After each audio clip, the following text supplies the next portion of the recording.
Bonjour à tous, on se retrouve pour un nouveau Texama Show. On va commencer avec quelques petites news de la chaîne très vite fait. Pas trop eu le temps cette semaine-ci de faire des vidéos. J'en ai fait une, mais je l'ai jetée parce qu'elle me plaisait pas. Ouais, littéralement, je fais clic droit, supprimer, parce que voilà, je ne l'aimais pas plus que ça. Et j'ai aussi un fail de micro, ça n'aide pas non plus. Mais bon, bref. Normalement, ça devrait aller la semaine prochaine, j'espère en tout cas. Bien souvent, je vous dis, cette chaîne, c'est pour le plaisir, donc... je fais quand j'ai du temps disponible, c'est pas vraiment mon travail. Mais bon, alors du coup, on va commencer tout de suite, on a énormément de news. La première news, c'est au niveau de Vega, donc littéralement le jour après la sortie de dernier Texama Show, je vous l'avais dit, hein, qu'il y avait un événement AMD qui devait arriver. Il était en privé, donc on a eu toutes les infos le lendemain. Hein, donc voilà, donc ça fait pratiquement une semaine, toutes ces informations-là, c'est un petit peu embêtant, mais bon. Du coup, AMD a annoncé officiellement... les RX Vega, donc on a la RX Vega 64 Liquid Edition, donc ça ce sera vraiment le top haut de gamme, il devrait être à 700 $ selon les estimations de prix. Ensuite on a la RX Vega 64 édition limitée, donc l'édition limitée aura, vous voyez ce design en aluminium, un petit peu une sorte de truc en aluminium plutôt classe. Et bien ça, cette édition limitée sera vendue 509 $. Il y a des particularités qu'on va parler après. Ensuite, vous avez la RX Vega 64 normale, donc pas édition limitée ni rien, qui elle aussi, du coup, normalement devrait coûter 500 $, mais il va avoir quelques petites particularités avec, je tiens à le préciser. Et ensuite, vous avez la Vega 56, qui elle sera une Vega mais un peu moins puissante, qui elle sera à 400 $, donc qui devrait directement entrer en compétition avec la GTX 1070 par exemple. Donc là, ces cartes-là sont clairement... La Vega 64, elle vise la 1080, pas TI, la 1080 tout court, et la Vega 56, la 1070. Clairement, ok? Donc c'est les deux cartes qu'elle vise. On a aussi une petite annonce d'une Vega Nano qui a été à peine montrée, mais vous avez le design ici. Et c'est officiel d'ailleurs, je tiens à le préciser. Donc ça, c'était comme à l'époque de la R9, ou comment il avait déjà appelé? En tout cas, ils avaient fait une carte graphique très petite comme ça, là, quelques générations, qui était vraiment parfaite si vous avez un petit boîtier, que vous avez besoin d'une vraiment petite carte graphique. Donc ça a l'air intéressant, on verra ce que ça donnera. Puis ils ont aussi annoncé quelques cartes professionnelles, ça peut être aussi cool pour certains qui sont intéressés par ça. Donc la AMD Pro WX 9100, voilà. Et puis la SSG. La SSG, c'est parce qu'elle a un SSD dessus, littéralement. Mais ça, c'est des utilisations encore plus spécifiques. Mais ce qui est... Alors, on en reviendra sur celle-là parce qu'elle a...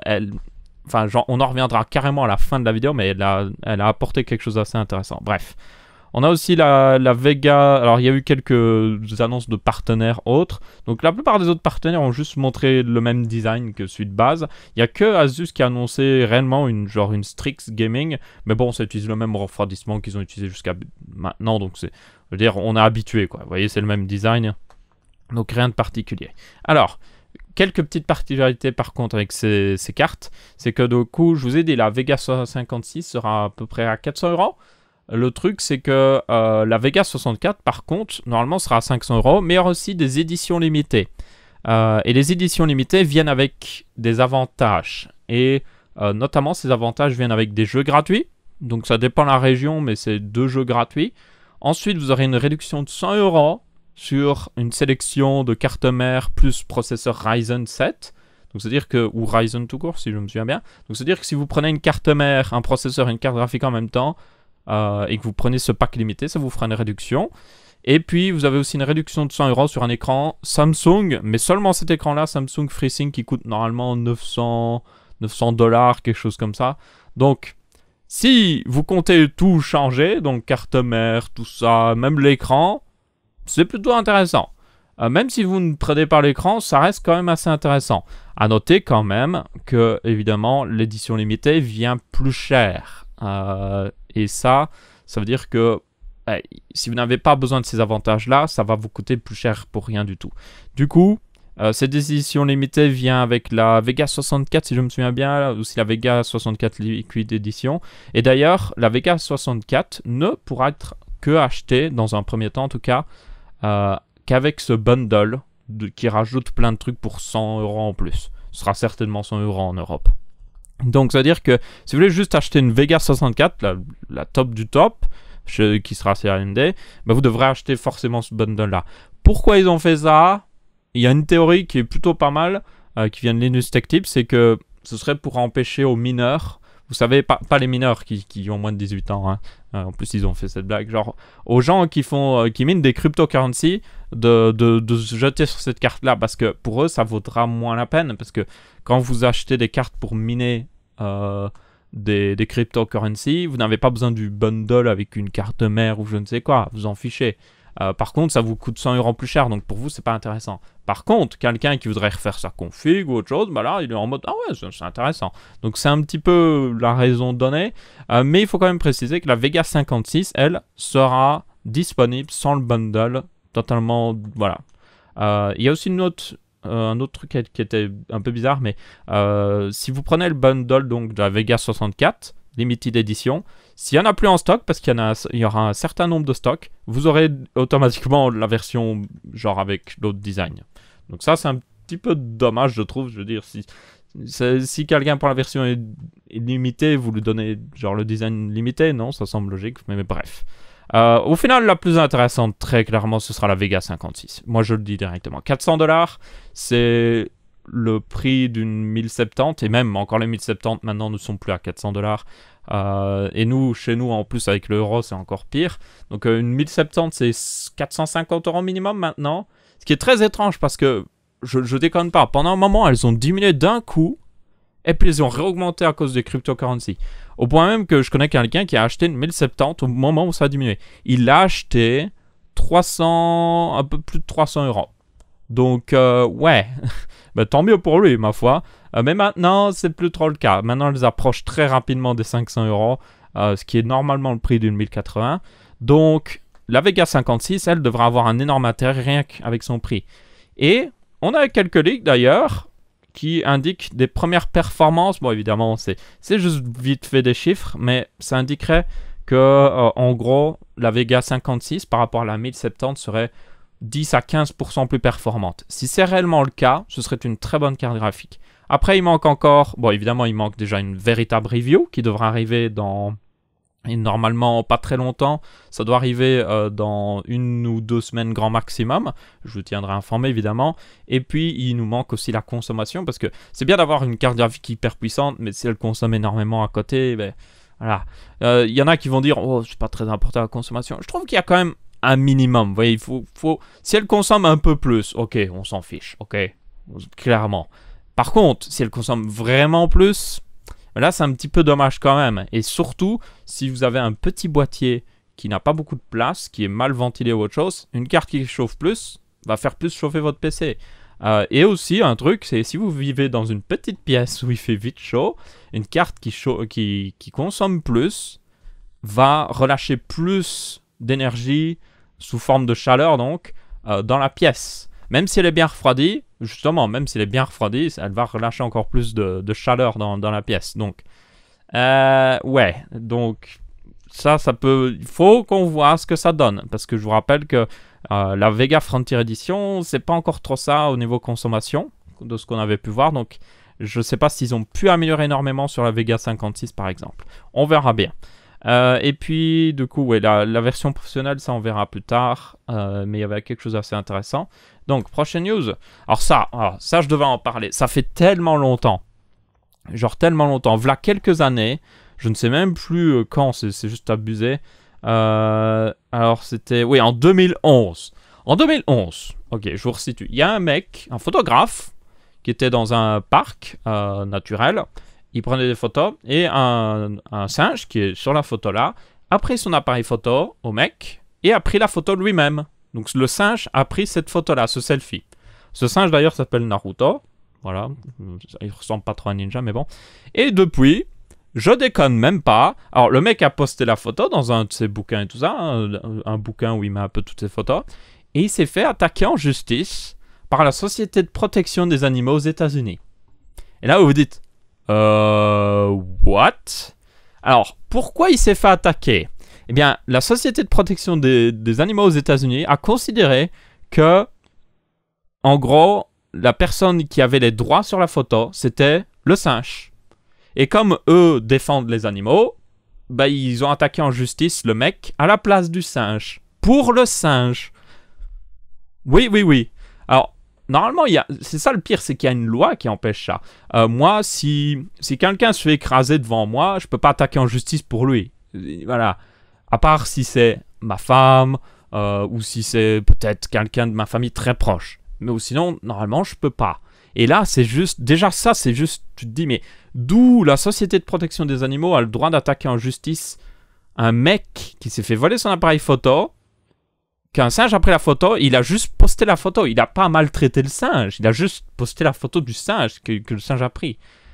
Et du coup, bon, clairement, déjà, je tiens à préciser, la Société de protection des animaux aux États-Unis, c'est PETA, que ça s'appelle, a une très très très mauvaise réputation parce qu'ils sont plus considérés comme une association qui tue des animaux plutôt que les protéger. Donc ça, il faut quand même le préciser. Mais bon, déjà ça, c'est juste, tu te dis, mais qu'est-ce que c'est? Du coup, le mec, depuis 2011, se fait attaquer en justice. Il en a pour plus des centaines de milliers de dollars de frais. Donc le mec est sur la paille, littéralement. Vous imaginez la vie d'un homme vraiment foutu en l'air parce qu'il a posté la photo qu'un singe a pris avec son appareil photo. Et ben, je peux, ma foi, vous rassurer un petit peu sur la chose, c'est que on est arrivé au bout du tunnel et finalement, après, il y a déjà eu une première décision par des juges comme quoi Naruto n'était pas le propriétaire de la photo, donc le singe. Pourquoi? Parce que, je suis désolé, c'est pas une personne. Selon moi, de mon avis, c'est votre appareil photo. Si un animal prend une photo, la photo est à vous. Mais évidemment, s'il prend une photo qui pourrait être, je sais pas moi, qui pourrait être contre la loi ou autre chose, mais c'est pas de votre faute si vous la supprimez dès que vous l'avez vue, évidemment. Donc, c'est pas de votre faute. Mais si quand même un animal prend une photo avec votre appareil photo, elle devrait vous appartenir parce que c'est votre appareil photo, tout simplement. Moi, je le vois comme ça. Et apparemment, du coup, il y a des juges qui le voient aussi un petit peu comme ça. Donc, le dernier rebondissement qu'il y a vu, en fait, c'est que... Alors, c'est en privé, on ne sait pas, mais apparemment, ils ont un accord. Ils vont travailler sur un accord. Et pourquoi ils ont fait ça? Parce que certainement, ils ont vu PETA, donc la Société de protection des animaux, a dû voir que ils allaient peut-être perdre, en fait, ce qui est pas très étonnant, parce que je veux dire, d'où t'attaques en justice un pauvre mec pour une raison si stupide, mais bon. Et du coup, ils voulaient pas en arriver au stade où il y a quelque chose de prévu dans la loi aux États-Unis qui fait que vous pouvez réattaquer en justice quelqu'un pour payer vos frais de justice si vous a attaqué sans aucune raison valable. Donc en gros, il aurait certainement fait ça et la Société de protection des animaux aurait perdu beaucoup d'argent pour leurs avocats, mais aussi en payant les avocats du mec. Donc là, ils auraient perdu énormément d'argent. Donc là, ils sont en train de apparemment signer un accord. Donc il y aura certainement un dédommagement dans l'accord ou autre chose, hein, ça c'est à peu près sûr. Mais on ne sait pas parce que c'est en privé. Donc voilà. Mais enfin, une pseudo-conclusion en tout cas, à cette histoire qui était juste depuis tellement longtemps. Je voyais encore des articles de temps en temps, mais c'est juste... Franchement, quoi. Franchement, quoi. Mais bon... Il y a encore plus stupide en informatique. Alors oui, je trouve ça un sujet assez technologique, hein, vu qu'on parle d'un animal qui prend une photo avec un appareil photo. Mais bon, encore plus stupide aussi, c'est que vous avez des cartes mères en X299, rien que pour Kaby Lake X. Donc Kaby Lake X, je vous le rappelle, c'est le i7 7700K et le i5 7600K, si je me souviens bien, qui ont été pris et qui ont été remis sur une plateforme haut de gamme sans pouvoir profiter des fonctionnalités haut de gamme. En gros, c'est juste on prend du bas de gamme, on le met sur un truc haut de gamme sans avoir les trucs de haut de gamme. Aucune raison. Donc, beaucoup de gens l'ont dit, mais ce processeur n'a presque aucun intérêt. C'est juste, il est stupide. Il n'a aucune raison d'exister. Surtout quand on voit qu'AMD sort des processeurs excellents pour un prix identique. Du coup... Là, on continue dans la stupidité. Il y a deux constructeurs de cartes mères qui ont fait des cartes mères rien que pour ces deux processeurs-là. Donc, ils ont des particularités déjà, c'est qu'ils ne supportent pas le quad channel, ce qui est une fonctionnalité du X299. Donc, ça veut dire que sur ces cartes mères-là, vous n'avez que 4 ports, 4 DIMM de mémoire, en dual channel évidemment. Et aussi, vous n'avez pas autant de lignes PCI Express parce que ce processeur-là ne supporte pas plus d'un certain nombre de lignes PCI Express, Et c'est juste stupide. Pourquoi ça existe? Pourquoi? Le problème, c'est que même s'ils retirent, vous dites, oh, mais ils ont retiré des trucs, donc ça coûtera moins cher. Nanana. Le truc, c'est qu'il y a un prix de base pour n'importe quelle carte mère Intel, et le prix de base pour une en X299 est beaucoup plus important. C'est pour ça que vous ne verrez jamais, je dis bien une carte mère en X299 ou en 99 d'ailleurs, en dessous de 200 €. Peut-être que là, ils y arriveront à faire un petit peu en dessous de 200 €, mais il y a un prix de base qui doit être payé à Intel d'ailleurs pour le chipset. Du coup, c'est juste stupide. C'est stupide. Vous pourriez acheter une carte mère avec des fonctionnalités équivalentes pour moins cher. Vous pourriez prendre le i7 7700K qui s'overclock presque aussi bien et juste vous en sortir pour beaucoup moins cher. Et mettre cet argent dans la carte graphique par exemple. C'est juste stupide. Je ne comprends pas l'existence de ce truc. Je n'arrive pas à comprendre. C'est juste... voilà, je ne sais pas ce qui a traversé leur esprit quand ils ont fait ça, mais bon.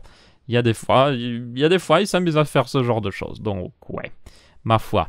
Surtout que, je vous rappelle, on a eu une rumeur il y a quelques temps, mais Intel va faire des Core i7 6 cœurs sur le moyen de gamme, donc sur les plus petites cartes mères. Donc, d'où vous achetez ça? Et en plus, une des raisons qu'Intel avait donné, c'est que ouais, mais on a fait ça, comme ça les gens peuvent acheter une carte mère en X299, et puis comme ça, plus tard, ils peuvent acheter un plus gros processeur.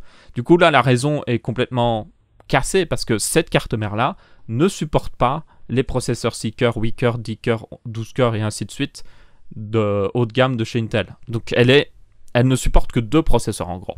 C'est stupide. Je n'en parle pas plus parce que j'ai l'impression que la stupidité va m'atteindre au cerveau.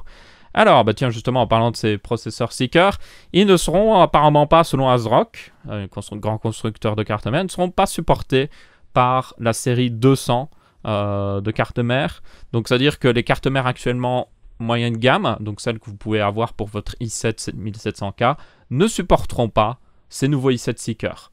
Alors, il y en a qui vont me dire... Bon, au final, c'est pas très étonnant. Et je vous dirais, oui, c'est pas très étonnant parce que c'est ce que fait Intel à chaque génération pratiquement. Donc, oui. Mais bon, on a quand même la confirmation que Intel continue ce jeu-là. Donc, ça veut dire que, au final, s'ils avaient permis que vous pouviez l'utiliser dans une carte mère actuelle, ça aurait donné de l'intérêt parce qu'il y aurait eu un énorme intérêt par rapport à AMD. Mais là, ça veut dire que vous voulez un de ces nouveaux processeurs, mais il vous faudra une nouvelle carte mère aussi. Obligatoire. Et ça, bah, ça casse un petit peu l'intérêt. Et au final, on se demande, ouais, mais est-ce que ça vaut vraiment la peine? Je suis pas si sûr. Surtout si on peut comparer par rapport à d'autres trucs qu'on pourra acheter. Mais bon, c'est... Voilà. Ce seront quand même des bons processeurs, à mon avis. On verra bien quand ils sortiront, en tout cas. Alors, Threadripper a été annoncé en même temps que Vega, d'ailleurs. Enfin, il y a eu plus d'informations dessus. Donc, on a, par exemple, la boîte qui sortira... donc ça c'est la boîte que vous aurez officiellement. Donc c'est une sorte de truc de cellophane, puis vous avez une boîte dedans, puis vous avez le processeur à l'intérieur. Il y a une sorte de mécanisme en plus où il est verrouillé, tout ça, c'est assez impressionnant. Et il est automatiquement, voilà, ça c'est le truc où il est verrouillé, vous voyez, il est là-dedans.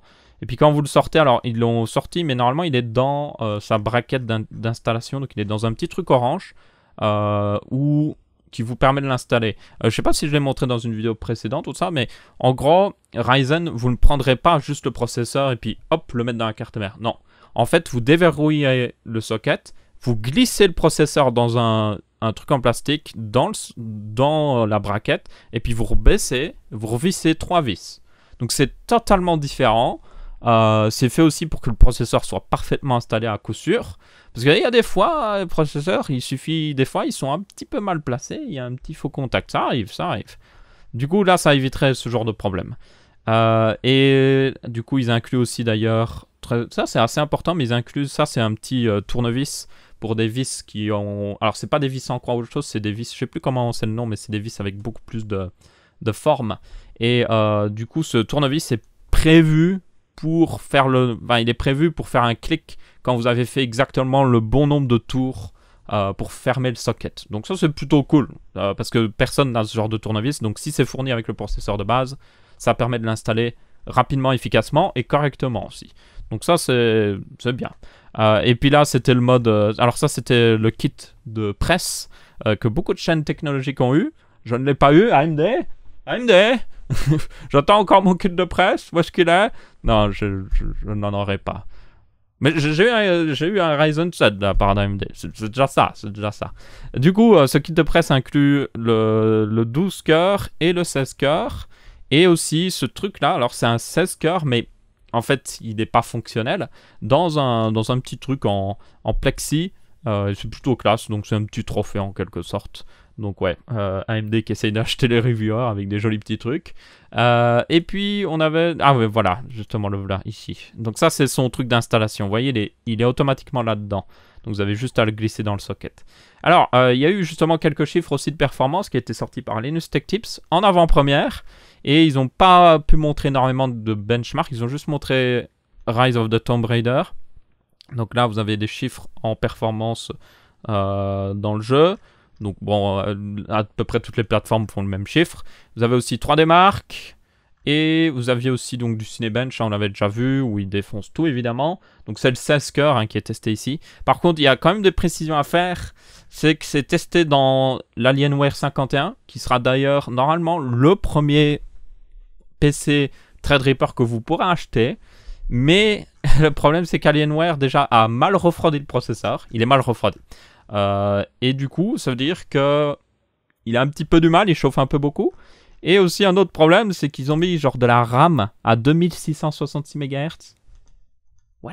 Dans une plateforme haut de gamme, c'est juste stupide. Donc ouais. Donc on attendra la sortie officielle pour avoir des vrais reviews dans un PC où le processeur n'est pas en train de surchauffer et de... Voilà. Parce que, oui, parce que là, ça ne représente pas parfaitement les performances. Elles sont quand même intéressantes parce qu'on le voit quand même. Donc là, ils ont une plateforme en X370 avec un 1800X. Et vous voyez que Threadripper s'en sort plutôt pas mal, en fait, par rapport à un 1800X. Même en jeu. Donc ça veut dire que... Bah, il n'y a pas trop de perte de performance avec le fait de coupler plusieurs Ryzen 7 ensemble pour faire un plus gros processeur. Et d'ailleurs, ils ont clarifié là-dessus. Donc je vous avais parlé comme quoi ils avaient utilisé 4 Ryzen 7 pour faire un Threadripper, mais il n'y en a que 2 qui sont actifs. Première précision, apparemment ils sont actifs en diagonale. Ils n'ont pas précisé quelle diagonale, mais ce sera toujours la même diagonale. Donc si c'est celui-là et celui-là qui est actif, ce sera toujours ces deux-là sur n'importe quel Threadripper. Ça c'est important, parce que ça veut dire que si vous avez un constructeur de refroidissement qui conçoit un refroidissement rien que pour Threadripper, il sait faire exprès de bien faire en sorte de bien refroidir ces deux zones. Donc ça c'est assez intéressant premièrement. Et apparemment ils ont dit que les deux en plus n'étaient que des faux en fait. C'est pas des, il n'y a pas du silicone, il n'y a pas de silicium plutôt qui fonctionne derrière. C'est même pas genre désactivé. C'est genre il y en a pas vraiment en fait. Donc pourquoi il y en a par contre? Eh bien c'est tout simplement pour que ce soit équilibré. Donc c'est clairement une mesure d'économie. Hein. Ils ont gardé ça pour avoir le même socket que AMD EPIC, mais aussi pour garder le même socket. Le problème, c'est qu'ils ne pouvaient pas juste mettre 2 Ryzen 7 comme ça dedans. C'était juste pas possible. Donc, ce qu'ils ont fait, en gros, c'est qu'ils ont gardé la même forme et tout ça, exactement le même socket, mais ils ont mis 2 faux Ryzen 7 en plus pour combler l'espace qui manquerait s'ils n'étaient pas là. Ça permet aussi, c'est quand vous mettez votre refroidissement par-dessus le processeur, c'est-à-dire que la pression qui se fait sur le processeur est équilibrée. Parce que le problème, c'est si ces deux-là n'étaient pas là, par exemple, ben la pression serait déséquilibrée, parce que sous la surface du processeur, il manquerait quelque chose, quoi. Donc ça, c'est assez important. Et ils avaient fait aussi une autre précision. Il faut que j'arrive à m'en souvenir. Non, en fait, ils n'avaient pas fait d'autres précisions. Il y a un dernier truc que je voulais dire, c'est aussi... C'est logique en fait. AMD l'a dit. Au final, je pense qu'il y a clairement une raison d'économie. Comme ça, ils n'ont que 2 sockets. Ils ont le socket pour les Ryzen 7, le socket moyenne gamme en quelque sorte, et puis le socket haut de gamme pour Threadripper et EPIC. Comme ça, c'est plus simple parce que faire plus de sockets, c'est plus compliqué, ça coûte plus cher. Hein. Et je pense qu'il y a aussi une autre raison que j'ai réfléchi et je me dis, ouais, c'est logique en fait. Si, le truc, c'est que AMD l'a très clairement dit. Ils ne veulent pas faire une nouvelle carte mère. Ils feront des nouvelles cartes mères, en fait, à chaque sortie de nouveau Ryzen. Mais les anciennes cartes mères seront rétrocompatibles avec. C'est juste que vous n'aurez pas, peut-être s'il y a l'USB 3.2 qui sort, vous n'aurez pas l'USB 3.2 sur la carte mère, évidemment, vu qu'il n'est pas sur votre carte mère. Mais ça, c'est pas trop grave. Hein. C'est vraiment, vous pourrez acheter une nouvelle carte mère d'ici là si vous en avez vraiment besoin. Et du coup, ben, ça semble logique, parce que du coup... Si, quand Ryzen 2 sort, et que du coup on a des nouveaux Threadripper et qui sont là en mode ok, les derniers Threadripper ils étaient 16 cœurs, ben maintenant ils seront 24 cœurs. Et ben ils pourront le faire simplement. Pourquoi? Parce que ils auront juste à faire en sorte que avant il y en avait que 2 actifs, ben maintenant on en met un 3e actif, et puis le dernier est juste pas actif. Et voilà, hop, ils ont amélioré Threadripper avec plus de cœurs. Donc je pense que c'est aussi en partie pour cette raison-là. C'est pour être vraiment le plus future-proof, économiser et juste offrir peut-être la meilleure balance de tout ce qu'ils peuvent offrir. Donc ça semble logique au final, même si, comme je vous avais dit, j'avais des doutes sur le fait que s'ils ont mis réellement un processeur fonctionnel mais qu'ils l'ont désactivé là-dedans, je ne sais pas d'où ils économiseraient de l'argent. Mais c'est pas le cas, donc voilà, je suis rassuré là-dessus personnellement. Alors, dernier truc, c'était au niveau de la Titan XP. Donc la dernière Titan XP, donc vraiment la toute dernière, hein, qui est plus puissante qu'une 1080 Ti, a reçu un nouveau patch de la part de Nvidia, d'ailleurs c'est sur le site officiel de Nvidia, qui offre jusqu'à 3 fois plus de performance dans Maya, donc pas dans les jeux, hein, pas dans les jeux, juste dans certains programmes, tels que Maya. Alors, vous allez dire, wow, c'est génial, ils sont vraiment professionnels chez Nvidia, ils font juste un patch, ils améliorent autant les performances. Le truc c'est que c'est eux qui avaient désactivé ces performances à la base. La première Titan qui était sortie, c'était littéralement une Quadro avec le nom GeForce, mais avec des drivers de GeForce aussi. C'est-à-dire que si vous l'utilisiez juste pour ses pures performances, et il y en a qui l'ont fait, des professionnels qui l'ont fait, elle était excellente. Dans Maya, dans tous les programmes professionnels comme ça, excellente. Mais vous n'aviez pas les drivers certifiés d'une Quadro. Et ça, pour certaines personnes, c'était un gros problème. Parce que les drivers certifiés sont très importants. Parce que déjà, il y a une garantie qui vient avec. Donc, si vous avez un problème, il y a une garantie qui est fournie par Nvidia. Ils sont aussi certifiés pour faire moins d'erreurs et tout ça. Vraiment, ils ont un taux maximum d'erreurs. La caméra vient de s'arrêter, c'est pas grave. Et du coup, c'est très important. Et puis, ils ont sorti une nouvelle Titan et ils l'ont bridé. En gros, c'était redevenu une véritable GeForce. C'était juste, genre, comme à l'heure actuelle, la 1080 Ti, c'est une Titan XP première du nom, donc celle qui est sortie avant, qui est juste un autre nom, en fait. C'est exactement la même carte. Donc là, dans ce cas-là, eh bien, en fait, ils ont juste redébridé certaines performances qu'ils avaient bridées. Pourquoi ils l'ont fait? Eh bien, ils l'ont fait tout simplement parce que Vega, le truc c'est que la Vega Frontier Edition, donc même pas forcément la Vega Pro ici, la Vega Frontier Edition est à peu près au même prix qu'une Titan XP et elle offre des bien meilleures performances dans, par exemple, Maya et d'autres logiciels professionnels. C'est-à-dire qu'AMD, Nvidia est en mode il faut qu'on fasse quelque chose là, on va perdre des ventes de Titan XP auprès de certains professionnels qui les prenaient parce qu'ils ne veulent pas acheter une Quadro. Et du coup, c'est exactement ce qu'ils ont fait. Donc, c'est cool qu'ils nous redonnent les performances qu'ils nous avaient pris, mais c'est eux qui les avaient pris. Donc, j'ai juste envie de dire, c'est bien, mais pas bien, mais c'est bien quand même. Donc, ouais.